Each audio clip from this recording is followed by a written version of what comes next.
ঢাকা উত্তর সিটি কর্পোরেশনে বা আরো দু এক জায়গায় বিশেষ ব্যক্তি ক্রাইটেরিয়া দেওয়া হচ্ছে, এটা আসলে কোন ক্রাইটেরিয়া এই ব্যক্তিরা আসবে সেটা নিয়ে কিন্তু বিতর্ক হবে এবং নানান ধরনের জটিলতা তৈরি হবে। সেই ক্ষেত্রে একটা ভালো পথ হতে পারে যে দ্রুত সময়ের মধ্যে 2-3 মাসের মধ্যে স্থানীয় নির্বাচনটা দিয়ে আপনার নির্বাচনের ট্রেন্ডটা চালু করে দেওয়া।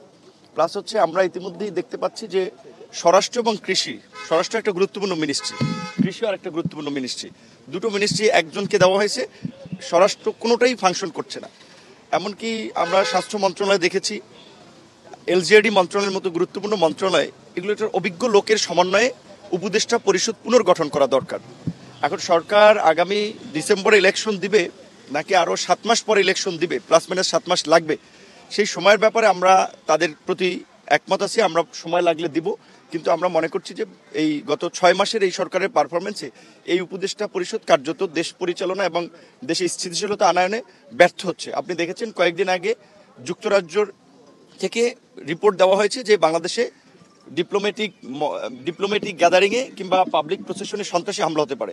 এটা কিন্তু আন্তর্জাতিক অঙ্গনে বাংলাদেশের ভাবমূর্তি চরমভাবে ক্ষুণ্ণ এবং বাংলাদেশের আইন শৃঙ্খলা পরিস্থিতির একটা ভঙ্গুর অবস্থা প্রকাশ পেয়েছে।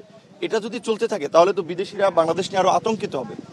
এখানে সংবিধান সংস্কারের প্রশ্নে সংবিধানের মূল নীতির বিষয়ে আপনারা জানেন যে পরিবর্তনের আলোচনা হচ্ছে, বহুত্ববাদ নতুন করে অন্তর্ভুক্ত করার একটা বিষয় এসেছে। এরকম আরও গুরুত্বপূর্ণ বিষয় আছে যেগুলো আমরা কিছু বিষয় তো অভ্যন্তরীণ আলোচনার মধ্যে থাকবে, আর কিছু বিষয় তো পাবলিক করা যাবে। সেক্ষেত্রে আমরা আলাপ আলোচনার পরে আরও বিস্তারিত আপনাদেরকে একটু জানাতে পারবো।